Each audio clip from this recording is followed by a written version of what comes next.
Hi everybody, my name is Michael Dorsett. I'm a pastor here in Liberty, Texas. And this is Darynne Vanek.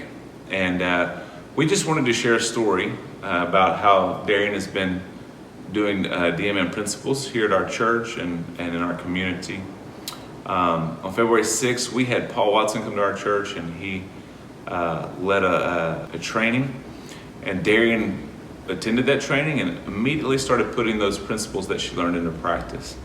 So Darynne, why don't you share with us what happened the week you went to work after the training? Okay, so immediately I felt equipped to be intentional, learning how to be intentional with conversations and going through work and being intentional with people I was around. I was talking with a coworker and actually ended up leading to doing a DBS. So after the whole day of just kind of chatting with her about it, I eventually asked her to do it with me. Me not knowing, another one of my coworkers, my boss, was overhearing a lot of what we were saying. So the next day, my boss comes up to me and actually asks me to do a DBS with her. And so after then, the week after that, we started doing DBS, and we've been doing it for the last 13 weeks or so. So you've been doing 13, 14 weeks. Okay, great. Share with everyone what happened after the first few weeks after you started having DBS. So about 4 weeks into it, she really wanted to start doing with her kids. And so she started doing with her kids, and then also her husband was being a part of it as well. And now they're officially all doing it together, and they've been doing it for the last 6 weeks.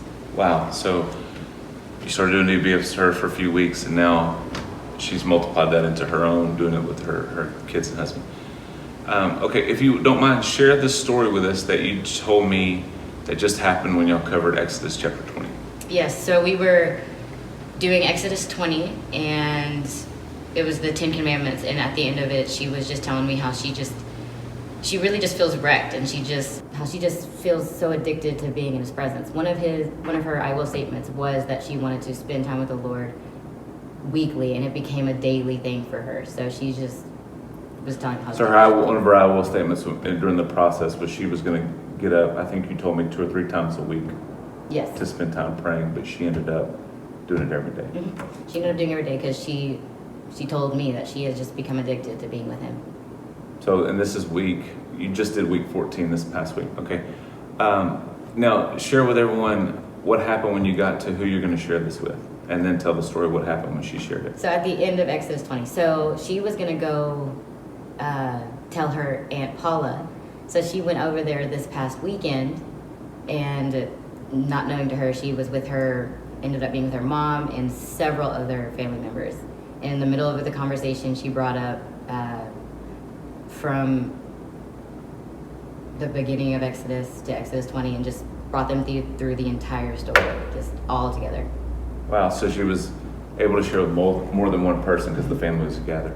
And then you also told me that she kind of started with the story of Abraham sacrificing. Oh, yeah. Yeah. Mm-hmm. So she started there, and then she went all the way through the 10 Commandments. And what was the thing that the family said when she told them the story of Abraham sacrificing Isaac? That they didn't know the story. They've never heard it before. And they were all really intrigued, and it was just in awe that was actually in the Bible.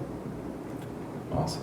Well, thank you guys for watching our story. We're really excited about what God's doing and using us to make disciples here in Liberty, Texas. And we hope this story blesses you and helps you and encourages you to engage the lost, especially your coworkers, just like Darynne's doing. Thanks a lot.